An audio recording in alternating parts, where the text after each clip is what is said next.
Hi, எல்லாம் எப்படி இருக்கிறீங்க? எல்லாருக்கும் வணக்கம். வாங்க, இன்னைக்கு ஆடி மாதம் பிறந்துருச்சுல்ல, செவ்வாய் பிள்ளையார். எங்கள் ஊர் பக்கம்லாம் இந்த செவ்வாய் பிள்ளையார் கும்பிட்றது பழக்கம். ஆடி மாதம், தை மாதம், பங்குனி மாதம், இந்த 3 மாதத்தில் ஏதாவது ஒரு செவ்வாய்க்கிழமையில் இந்த செவ்வாய் பிள்ளையார் கும்பிடுவாங்க. அந்த செவ்வாய் பிள்ளையார் கொழுக்கட்டை எப்படி செய்யறதுன்னு பார்க்கலாம் வாங்க. ஒரு டம்ளர் பச்சரிசி மாவு எடுத்துருக்கிறேன். இந்த செவ்வாய் பிள்ளையார் எங்கள் ஊர் பக்கம்லாம் ஒரு 7-8 பேர் 10 பேர் சேர்ந்து ஒன்றா சாமி கும்பிடுவாங்க.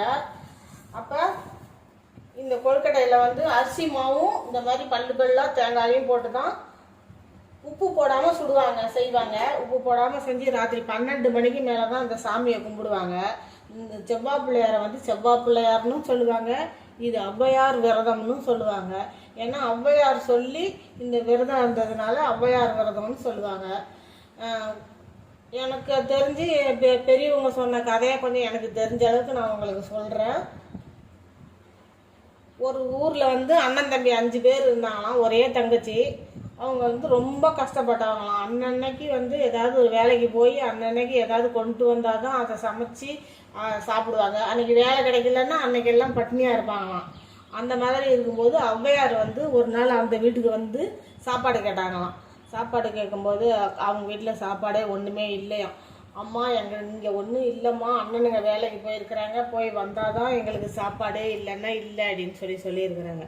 அப்போ அந்த அம்மா என்ன செஞ்சாங்களாம், இவங்க குடும்ப கஷ்டத்தை பார்த்து என்ன செஞ்சுருக்கிறாங்க, அவங்கக்கிட்ட இருந்த அரைப்படி அரிசியையும் 1 மூடி தேங்காயும் கொடுத்து, இதை நீ கொழுக்கட்டை செஞ்சோ ஏதோ ஒன்று செஞ்சு நீ ராத்திரிக்கு நீ இந்த செவ்வாய்க்கிழமை விநாயகருக்கு விரதம் இருந்து சாமி கும்பிடு, உன் கஷ்டம்லாம் தீர்ந்துரும்னு சொல்லிட்டு போனாங்களாம். அப்போ இவங்க என்ன செஞ்சாங்களாம், அந்த மாவை இடித்து வச்சுட்டு அந்த தேங்காயை இந்த மாதிரி பல்லாக அரிஞ்சு வச்சுட்டு உப்பு கூட வீட்டில் இல்லையாம். அப்போ என்ன செஞ்சாங்க, அடுப்பு பற்ற வைக்கிறதுக்கு நெருப்பு இல்லையாம்.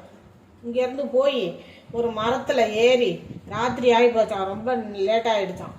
ஒரு மரத்தில் ஏறி, அந்த புளிய மரத்தில் ஏறி புங்க மரத்தில் ஒரு காலும் புளிய மரத்தில் ஒரு காலும் வச்சுக்கிட்டு ஏறி பார்க்கும்போது தூரத்தில் வெளிச்சம் தெரிஞ்சுதான். அந்த வெளிச்சம் இருக்கிற இடத்துக்கு போய் பார்த்தாக்கா அது சுடுகாடம். சுடுகாட்டில் வெட்டியான் அந்த பணத்தை எரிச்சிக்கிட்டு இருந்தாராம். அப்போ அவங்கக்கிட்ட போய் கொஞ்சோண்டு நெருப்பு கொடுங்க அப்படின்னு கேட்கும்போது, எதுக்குமா இந்த நேரத்தில் நெருப்பு கேட்குறேன்னு கேட்டாங்களாம். அதுக்கு அவங்க சொல்லியிருக்கிறாங்க, இந்த மாதிரி ஔவையாரை இந்த மாதிரி விரதம் இருக்க சொன்னாங்க, நான் சாமி கும்பிட போகிறேன், அதுக்காக கொஞ்சம் நெருப்பு வேணும் அடுப்பு பற்ற வைக்கிறதுக்குன்னு கேட்கும்போது அவங்க அந்த வெட்டியான் என்ன சொன்னாராம், நெருப்பு எடுத்துக்கிட்டு போ, எனக்காகவும் கொஞ்சம் வேண்டிக்க அப்படின்னு சொன்னாராம்.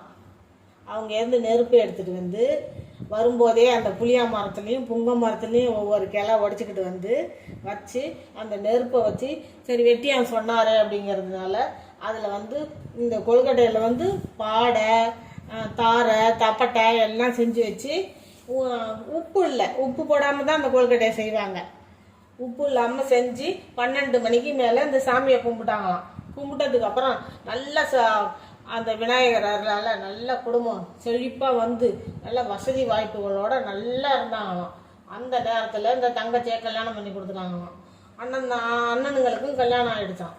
தங்கச்சி என்ன சொல்லிட்டு போனாங்களாம், கல்யாணம் பண்ணிக்கிட்டு வீட்டுக்கு போகும்போது, இந்த விரதத்தை விடாமல் நீங்கள் செய்யுங்க அப்படின்னு சொல்லிட்டு போனாங்களாம். அன்னிங்கெல்லாம் என்ன செஞ்சாங்களாம், அந்த விரதத்தை செஞ்சுட்டு இந்த உப்பு இல்லாத கொழுக்கட்டையை யார் சாப்பிடுவாங்கன்னு ஒரு துணியில் சுற்றி சலவை தொழிலாளிகிட்ட போட்டாங்களாம். போட்டதும் அந்த சலவை தொழிலாளி இந்த துணியை எடுத்துகிட்டு போய் ஆற்றுல போய் அலசும் போது அப்படியே அந்த கொழுக்கட்டை பூரா தங்கமாக மாறிடுச்சான். தங்கமாக மாறினதும் எடுத்துக்கிட்டு அவர் அந்த சலவை தொழிலாளி பெரிய பணக்காராக ஆகிட்டாங்களாம். ஆனால் கொஞ்சம் நாள் ஆக இவங்க சுத்தமாக ரொம்ப பழைய நிலைமைக்கே வந்துட்டாங்களாம்.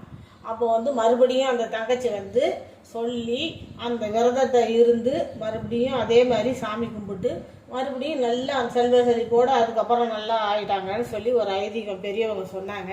இப்போ அந்த கொழுக்கட்டையை தான் நான் செய்ய போகிறேன். வாங்க பாருங்கள், ஒரு டம்ளர் அரிசி மாவு எடுத்துருக்கிறேன். தேங்காய் இந்த மாதிரி பல்லாக தான் போடுவாங்க. உப்பு கொஞ்சம் போட்டுக்கிறேன். உப்பு போடுறதில்ல, ஆனால் உப்பு நம்ம வீட்டுக்கு செய்கிறதுனால உப்பு கழுவு சேர்த்துக்கிறேன்.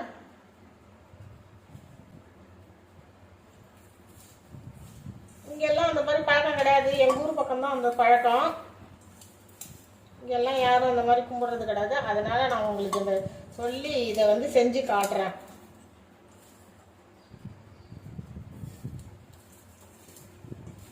ஆனால் உப்பு இல்லாத செஞ்சாலும் இந்த கொழுக்கட்டை நல்ல டேஸ்ட்டாக இருக்கும்.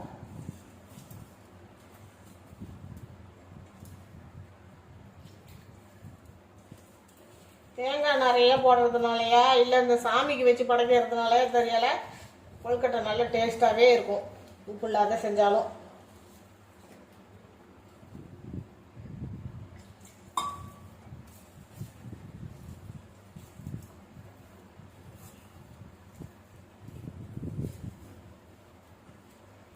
அவ்வளோதான், இதில் வந்து வேற எதுவும் போடுறதில்ல.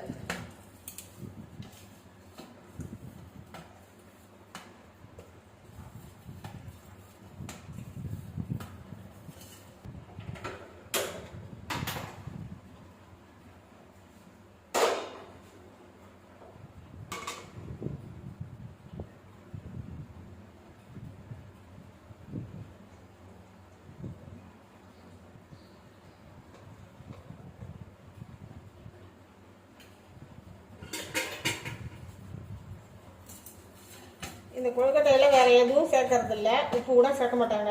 இது உங்களுக்கு இந்த கதை, எனக்கு தெரிஞ்ச கதையை உங்களுக்கு சொல்லணுங்கிறதுக்காக தான் ஈஸியான இந்த கொழுக்கட்டையை செய்கிறேன்.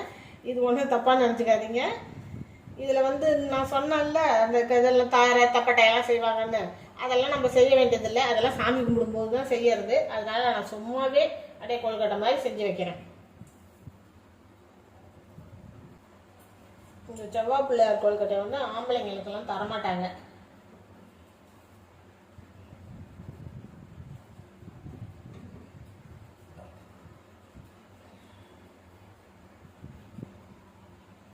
அதே மாதிரி இந்த பூஜையில் வந்து ஆம்பளைங்களை யாரையும் சேர்க்க மாட்டாங்க, வெறும் பெண்கள் மட்டும்தான் இதை வந்து கும்பிடுவாங்க. அதுவும் ராத்திரி 12 மணிக்கு மேலே தான் செய்வாங்க.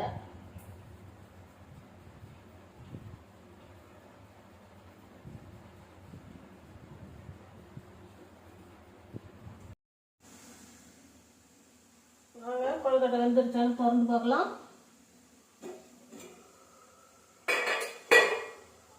பாருங்க, நல்லா வெந்துடுச்சு. அடுப்பு ஆஃப் பண்ணிட்டு இதை எடுத்துடலாம். பாருங்க, செவ்வாய் பிள்ளையார் கொழுக்கட்டை ரெடி ஆகிடுச்சு. இது வெறும் தேங்காயும் மாவும் தானே நினைக்காதீங்க, இது ஆனால் சரியான டேஸ்ட்டாக இருக்கும். செஞ்சு சாப்பிட்டு பாருங்கள். எனக்கு தெரிஞ்சு எங்கள் வீட்டு பெரியவங்க சொன்ன கதையை உங்களுக்கு நான் சொல்லியிருக்கிறேன். எப்படி இருக்குதுன்னு நீங்கள் கமெண்ட் பண்ணுங்கள். இந்த வீடியோ பிடிச்சிருந்தா எனக்கு மறக்காமல் ஒரு லைக் போடுங்க.